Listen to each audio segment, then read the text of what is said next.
Everyone, welcome back to Pommyinoz. I hope we're all doing really well. If you are new around here, please drop a like and drop a subscribe. It does mean the world to me. We're almost at 600, ever so close.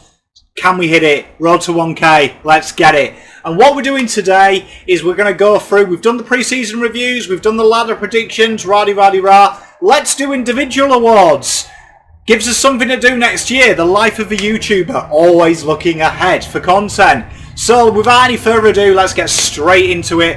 And we'll start off with none other than the Rising Star. Now the Rising Star is probably one of the biggest foregone conclusions in the 2021 season. It's hard to look past Matt Rowe, but I reckon we can have a bit of a play around with the top three. In at 3, we've got Will Phillips from the North Melbourne Football Club. I'm a big fan of this kid, and I think he will be in the top 3. He's going to play, and he's an absolute jet of a footballer. He's got silky skills, he's got good hands, he's got everything you look for in a football player, and he's got that game that I think will really attract votes and really catch the eye. So I really do think he will be in the top 3. In at 2, we've got none other than Tom Green at GWS. Now we know this kid is kind of like what would happen if you went to Wish, went on one of them dodgy ads and ordered Patrick Cripps. It's pretty much what Tom Green is. He's big, he's tough, he's contested, and he will fill into one of them players that GWS need. And he will start doing that Cripper job in the next 2 to 3 years. And he's definitely what GWS need. If you look at their midfield, they've got classy users, but somebody who's going to get his hands dirty, do the hard stuff, do the muck and grime.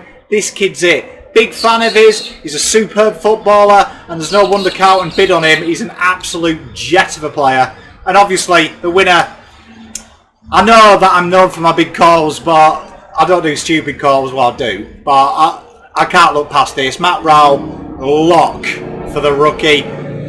The only thing that could stop him is maybe another pandemic. I've put it out to the universe. Bad pun. Then we'll do the Coleman. Now, the Coleman's like one of my favourite, really is one of my favourite events of the year.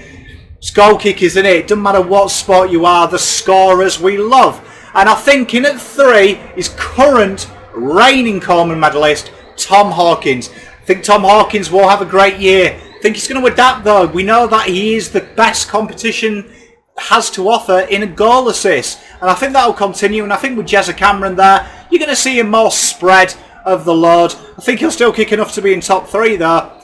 Quality footballer Tom Hawkins. One of my favourites to watch. In at 2 is none other than vegan superhero Ben Brown. I think Ben Brown going to Melbourne, they've got a key target. They've got someone to really mop up and really hold themselves accountable inside 50. And Ben Brown is it. Love him or hate him, he is a class act. He is, and I think at North Melbourne, I think there was kind of maybe signs that he wasn't a bit disenchanted, maybe not quite acquitted. He's got a fresh start at Melbourne. They're a good outfit, and he's what they have been crying out for. I can't wait to see him play, and I think he'll finish top 2.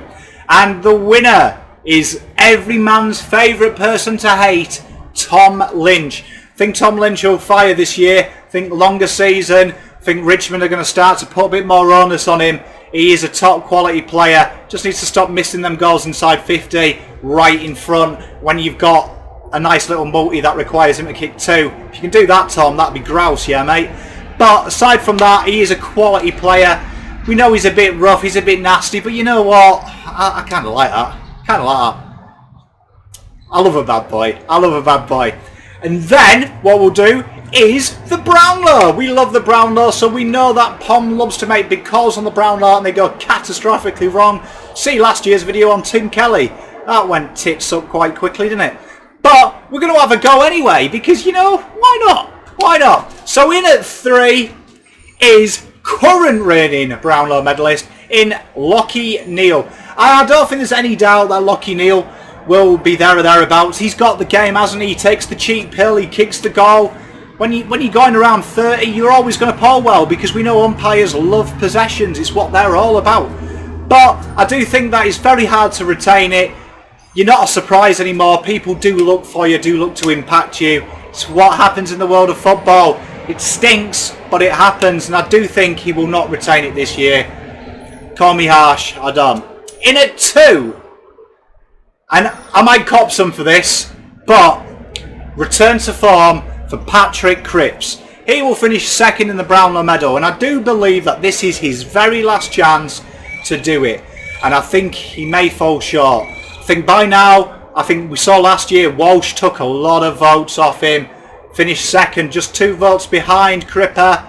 It's going to be tight. I think Cripper's added a bit more muscle. He's gone back to that heavier set Cripper. Bit of domination.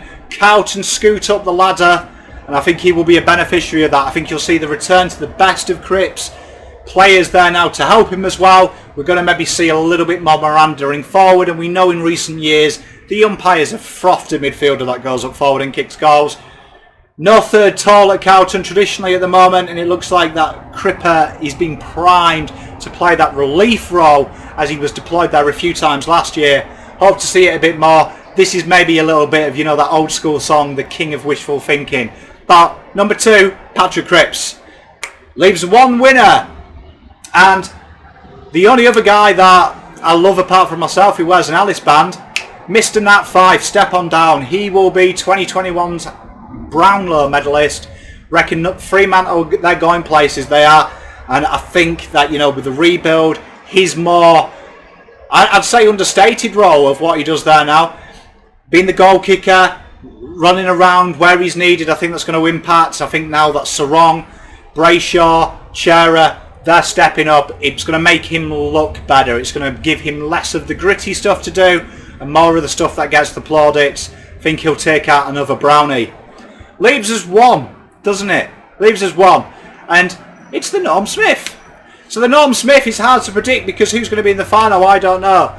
But I'm going to say Dustin Martin takes out another one. There you are, look at that for a big call. You want big calls? I think Dustin Martin will take it out. I think he'll reach uncharted territory. And I think he is Mr. Finals. And if you had a final and your life was on the line, which player are you picking to play for you? It's Dusty, isn't it? All day long.